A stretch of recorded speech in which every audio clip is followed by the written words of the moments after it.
नमस्कार. तर आज आपण बघणार आहोत की तुळशीचा प्लॅन्ट आहे हा, त्याला ऊन कमी लागतं. गॅलरीमध्ये ऊन कमी येतं, तर गॅलरीमध्ये कमी उन्हामध्ये सुद्धा तुळशीचा प्लॅन्ट कसा बहरदार बनवायचा, मोठा बनवायचा. अगदी छोटीशी कुंडी आहे, पाहू शकता केवढी छोटी कुंडी आहे. त्या छोट्या कुंडीमध्ये सुद्धा अगदी बहरदार आणि मोठा प्लॅन्ट कसा घ्यायचा. उन्हाची कमतरता आहे, तेवढ्या जागेत तेवढ्या वेळेत ऊन त्याला कसं लागेल ते आपण या शेवटी व्हिडिओमध्ये बघणार आहे. ती सिक्रेट गोष्ट अशी दाखवणार आहे मी तुम्हाला. तर पाहू शकता की असा हा प्लॅन्ट आहे. आता हा पूर्ण सुकत चालला आहे, तर सुकलेल्या प्लॅन्टला सुद्धा कसं बहरदार आणि कसं भरगच्च बनवायचं आज ते इथं बघणार आहे. तर तुमच्याही गॅलरीमध्ये थोडंसं ऊन येत असेल तर तरी देखील तुळशीचा प्लॅन्ट कसा लावायचा, कसा मोठा करायचा. तुळशीचा प्लॅन्ट तर हवाच असतो प्रत्येकाच्या घरी.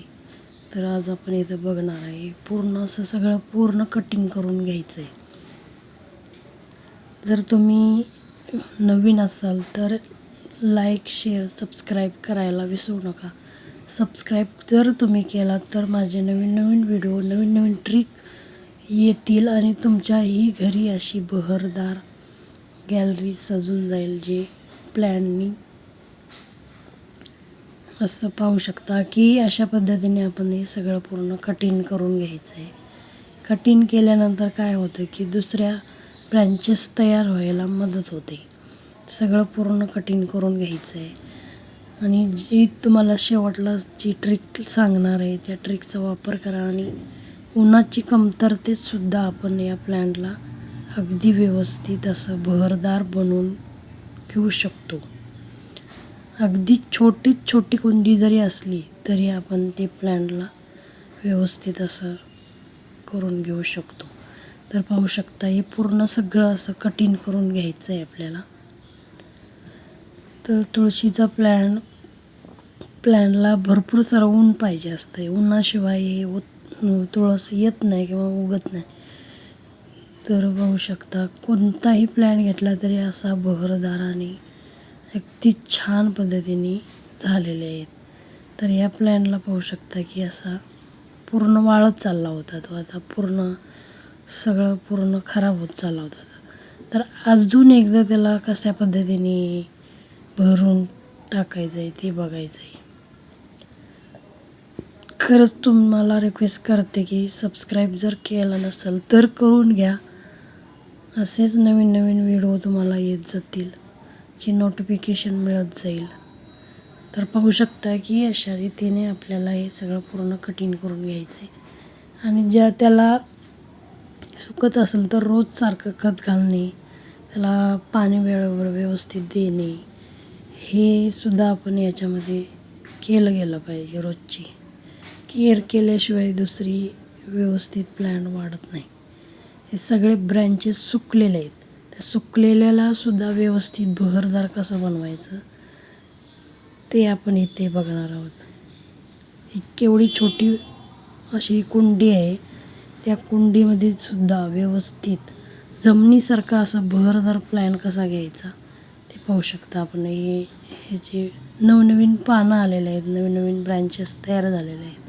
ते कशामुळं तर आपण त्याला खत घालत राहिलं पाहिजे. त्याच्यानुसारच ते व्यवस्थित वाढ त्याची होते. तुम्ही कोणतीही कुंडी घ्या, त्या कुंडीमध्ये सुद्धा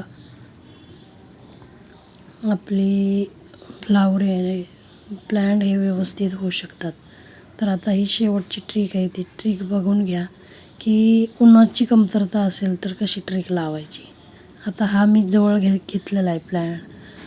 आता हा पूर्णपणे असा आतमध्ये घालून घ्यायचा आहे प्लॅन्ट. आणि अशी अरेंजमेंट करायची जिथं भरपूर सारं ऊन लागेल, उन्हाची कमतरता बसणार आहे. जेवढं ऊन मिळतं आहे तेवढं त्याला ते डायरेक्टली मिळत जाईल. हे बघा, ही आता ही ट्रिक लावली आहे की झाड पूर्णपणे बाहेर काढायचं आहे पूर्ण, जेणेकरून त्याला ऊन जेवढं येतं तेवढं तरी लागून ते व्यवस्थित प्लॅन्ट होऊन जाईल. हे असं बघू शकता की आतमध्ये सगळं पूर्ण काढलेलं आहे, बाहेर पूर्ण काढून टाकायचं आहे आणि मग त्याला ते रोजचं जेवढं ऊन येतं आहे तेवढं मिळत जाईल आणि तो प्लॅन्ट चांगला व्यवस्थित होईल. तुळशीच्या प्लॅन्टला भरपूर उन्हाची गरज असते, त्याच्याशिवाय ते प्लॅन्ट होत नाही. हे पाहू शकता अशा रीतीने हे आपण लावून घेतलं आहे. उन्हाची अरेंजमेंट केलेली आहे की सगळा पूर्णपणे बाहेर काढून टाकायचा की त्याला ऊन लागेल अशा रीतीने. पाहू शकता की केवढा छोटासा कुंडी आहे छोटीशी, त्याच्यात सुद्धा कशी बहरदार असा झालेला आहे प्लॅन्ट. जर तुम्हाला खरंच ही माहिती आवडली असेल तर लाईक, शेअर, सबस्क्राईब करायला विसरू नका. धन्यवाद.